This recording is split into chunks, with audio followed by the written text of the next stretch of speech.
Hello viewer, সবাইকে স্বাগতম জানাই নতুন একটি ভিডিও। আমি রয়েছে এখন সীতাকুণ্ডের সেই মহামায়া লেকে। আজকের দিনে আমাদের প্রথম ভিউ পয়েন্ট হচ্ছে এই মহামায়া লেক। মহামায়া লেকটা অনেক সুন্দর। আজকে আকাশে যেহেতু রোদ নাই, মহামায়া লেকের যে একটা মায়া রয়েছে, এই মায়াটা হয়তো বা একটু কম দেখতে পাবো, বাট তারপরেও মনে হচ্ছে এই জায়গাটা দেখতে অনেক সুন্দর লাগবে আজকে। এখানে প্রবেশ মূল্য হচ্ছে 30 টাকা করে পার পার্সন। আপনি বাইক এবং গাড়ি নিয়ে আসলে পার্কিং করার সুব্যবস্থা আছে, সাথে যদি ব্যাগ ট্যাগ রাখতে চান তারও সুব্যবস্থা আছে। তো চলুন তাহলে আমরা সেই মহামায়া লেকটি দেখি আমাদের আজকের দিনের প্রথম ভিউ পয়েন্টটা, সেখান থেকে হয়তো রাঙামাটির উদ্দেশ্যে রওনা দিব। তাহলে চলুন আমরা এই মহামায়া লেকটা আগে এক্সপ্লোর করি।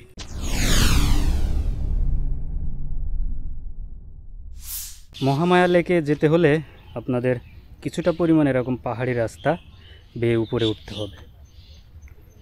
এই যে দেখুন। তো ভিউয়ার্স, আপনারা সেই আজকের মহামায়া লেকটা দেখতে পাচ্ছেন। আকাশে মেঘ আছে, বাট তারপরেও লেকটা দেখতে সুন্দর লাগছে। আর এখান থেকে আপনারা কাইকিং করতে পারবেন, নৌকা আছে, নিয়ে আপনারা নিজেরাই চালাতে পারবেন। মোটামুটি অনেক মানুষই এসেছে আজকে দেখতে। তো মামা, আমি জানতে চাচ্ছিলাম যে আসলে এখানে কাইকিং করতে আসলে বা বোট ভাড়া কত থেকে শুরু? কাইকিং আমাদের 2 জন আছে, 3 জন আছে। হ্যাঁ। তো 2 জনের বোটটার রেট হচ্ছে আধা ঘন্টার জন্য 200 টাকা, 1 ঘন্টার জন্য 300 টাকা। আচ্ছা আর 3 জনের বোট আছে, এটা আধা ঘন্টার জন্য 300, 1 ঘন্টার জন্য 450 টাকা। আচ্ছা। আর প্যাডেল বোট আছে স্যার 5 জনের, 6 জনের, 4 জন থেকে শুরু 6 জন পর্যন্ত আছে। 4 জনেরটা 400, 5 জনেরটা 500, আর 6 জনেরটা 600, 1 ঘন্টা পর্যন্ত ঘুরে যায়। আর এই যে যেগুলো দেখলাম, যেগুলোতে ইঞ্জিন লাগানো আছে এগুলো? আর হ্যাঁ, ট্রলার আছে। ট্রলার এখানে 2 রকম আর কি আমাদের প্যাকেজ।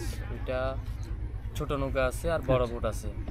ছোট নৌকা শুধু জন্না থেকে যদি ঘুরে আনে 1000 টাকা নেয়, আর বড়টা ঘুরে নিয়ে আসলে 1500 টাকা নেয়। 1500 টাকা। আর জন্না সহ পুরো লেক বাউন্ডারি ঘুরলে ছোটটা এনে 1500, আচ্ছা, আর বড়টা এনে 2000 টাকা। 2000 টাকা। তো ভিউয়ার্স, সব কিছু তো আসলে শুনে নিলেন যে এখানে কাইকিং করতে আসলে কত থেকে শুরু। তো যারা আসবেন, এই যে মামারা আছে, মামাদের সাথে কথা বলে অবশ্যই মামারা একটু কম রাখবে, এটা রাখা উচিত। চলেন তাহলে আজকে এই জায়গা থেকে বিদায় নেই।